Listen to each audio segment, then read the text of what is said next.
Naquele tempo disse Jesus a seus discípulos: haverá sinais no sol, na lua e nas estrelas.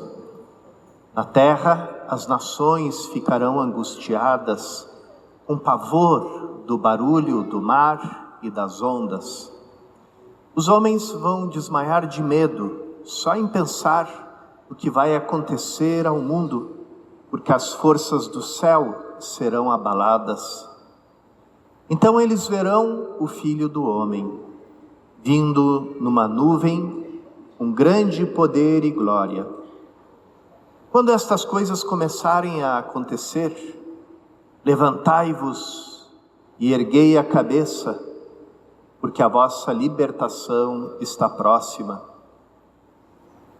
Tomai cuidado para que vossos corações não fiquem insensíveis por causa da gula, da embriaguez e das preocupações da vida.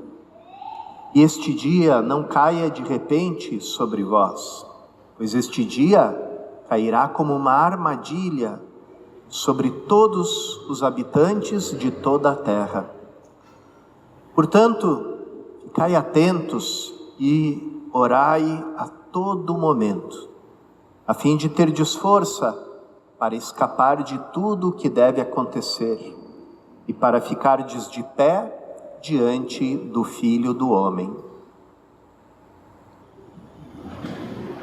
Irmãos e irmãs, Jesus, nesses seus discursos sobre o fim do mundo, que se misturam com as profecias sobre a queda e a ruína de Jerusalém, ele usa a forma de falar própria dos últimos profetas, aqueles profetas chamados do Apocalipse, que usam uma linguagem simbólica para nos falar de acontecimentos que ficam justamente a meio caminho entre o tempo e a eternidade.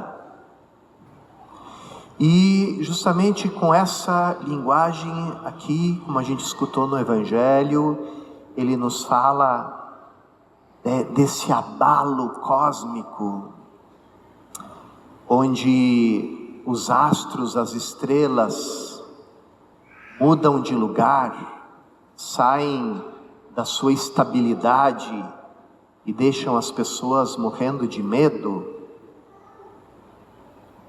Sempre que aparece na Sagrada Escritura essa figura dos astros, das estrelas, ela está relacionada com os grandes homens da terra, todos eles que queriam ser adorados como deuses, queriam que relacionassem eles com as estrelas do céu, como a gente lê, por exemplo, em Isaías 14, falando do rei da Babilônia. Você queria chegar até o mais alto do céu, você se levantou como a estrela da manhã e você disse: vou colocar o meu trono lá no lugar do Altíssimo, vou ser semelhante a Deus. E no entanto, olha o que aconteceu com você, você foi precipitado lá no fundo do abismo. Uma profecia que também se atribui à figura aí mencionada, tanto ao rei da Babilônia, quanto a uma figura mais misteriosa, aquela do maligno. Então, quando se fala das estrelas que caem, do sol e da lua que são abalados, e Jesus está falando desses poderes do mundo, onde a pessoa coloca a sua confiança. Pois Jesus fala aqui do barulho do mar e das ondas. Em toda a simbologia bíblica, o mar, ele é a representação do império do mal, da maldade. O judeu não era se sentia muito à vontade com o mar. Na terra de Israel só existia um porto, bem lá no confim com os pagãos, o porto de Tiro. E tudo que acontecia de ruim para Israel vinha do mar. O famoso povo dos filisteus, né, contra o qual existe tantos relatos de luta em Israel. O povo dos filisteus vinha do mar, né? Hoje a gente sabe até por análise genética, né, que era um povo aparentado com os gregos, né, os chamados povos do mar. Então, na simbologia de Israel, o mar é o lugar do caos, da confusão, do perigo, do mistério, o lugar dos monstros, o lugar do desconhecido.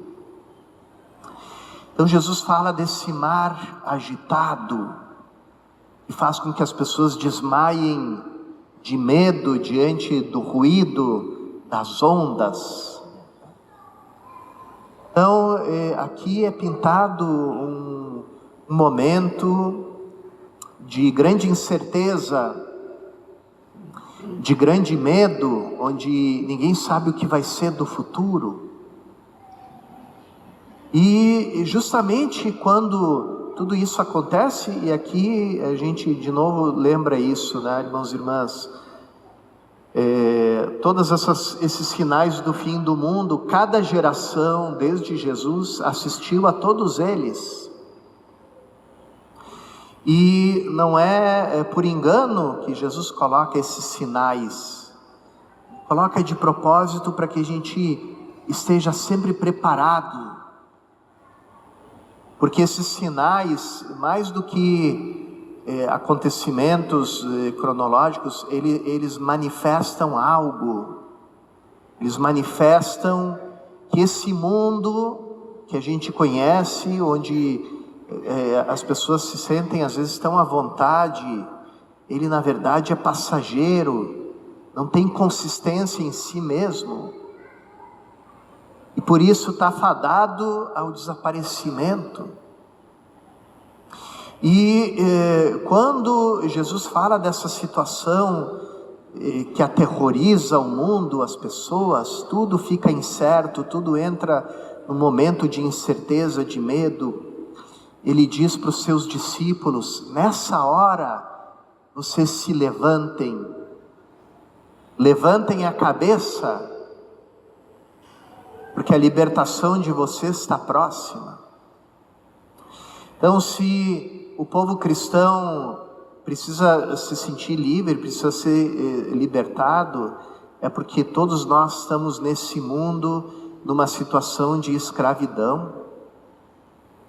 Porque quem é um cristão autêntico sofre a pressão do mundo.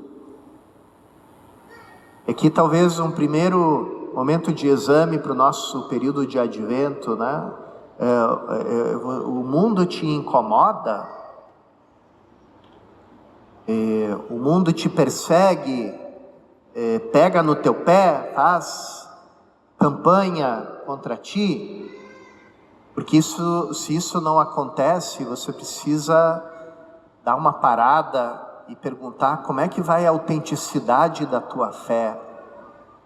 Porque quem vive a sua fé com autenticidade recebe a marca da perseguição do mundo. É a marca. Jesus deixa isso muito claro.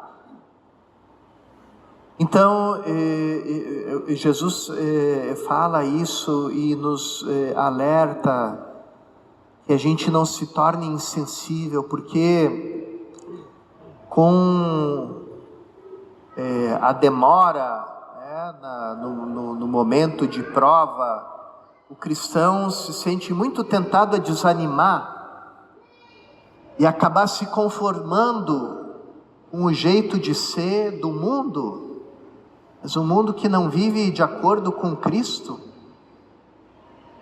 E aqui talvez a referência seja aquela do povo de Israel ao pé do Sinai, porque Moisés subiu ao monte para receber os 10 mandamentos e ficou lá 40 dias e 40 noites.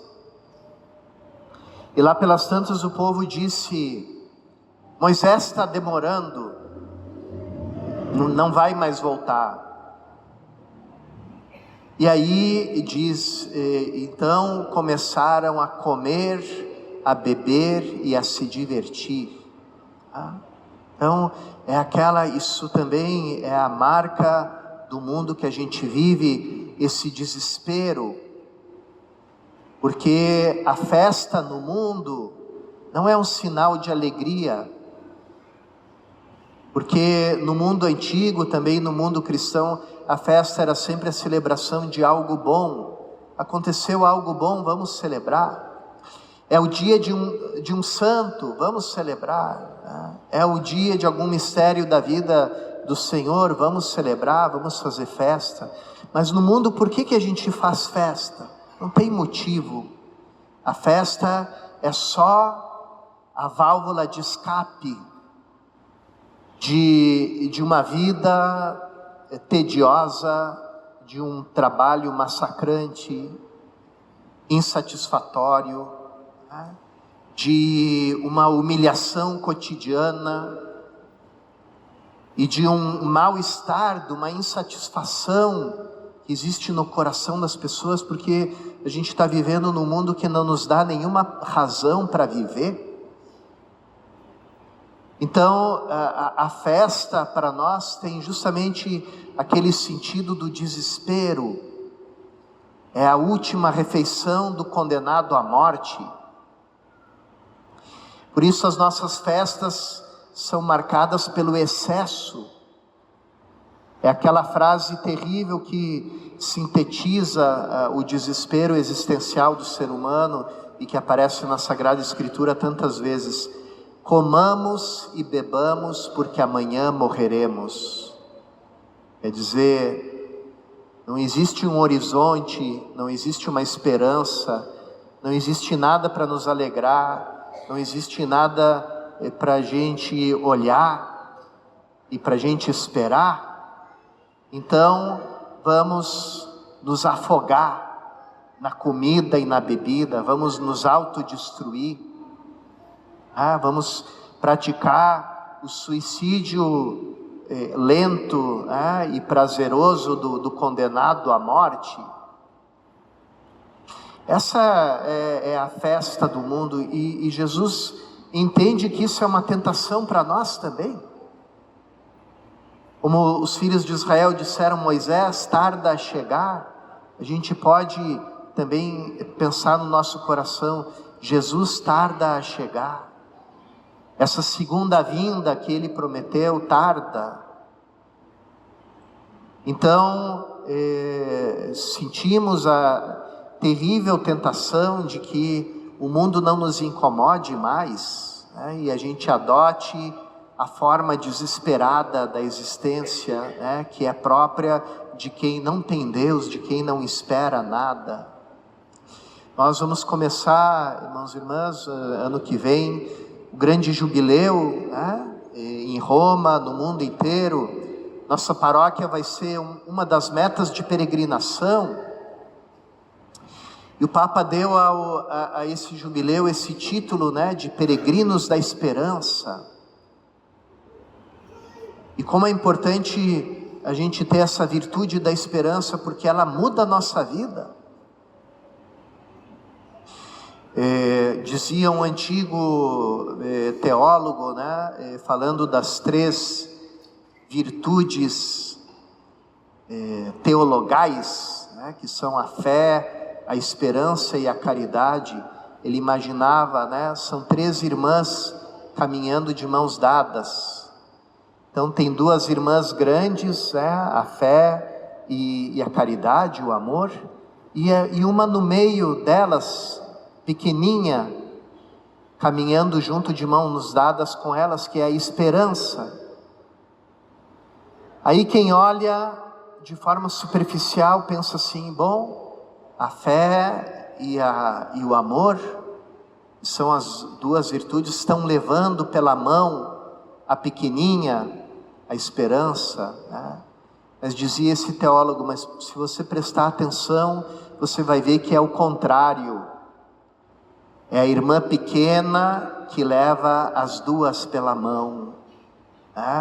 essa pequenina virtude da esperança que leva pela mão o amor e a fé e não deixa que o amor e a fé se percam, se cansem, se desanimem pelo caminho. Então, irmãos e irmãs, um dos sinais próprios de quem vive na esperança é a sobriedade da vida. Eu não preciso me entregar ao banquete do afogado, do condenado à morte, porque eu creio que a história tem um outro final. E não somente eu creio, eu faço a experiência disso em cada missa, e em cada missa eu participo do banquete das núpcias do Cordeiro, da sua vitória final, que vem a mim, que me torna presente a ela de forma sacramental em cada missa. Então eu sou testemunho da esperança. E é isso, irmãos e irmãs, que a palavra de Deus nos convida a ter hoje, né? Jesus diz como a gente escapar desse conformismo, né? Pela oração. Orai a todo momento, ficai atentos. São Paulo nos convida a nós, como convidou aquela comunidade de Tessalônica, aprendestes de nós como deveis viver para agradar a Deus, e já estáis vivendo assim, fazei progressos ainda maiores.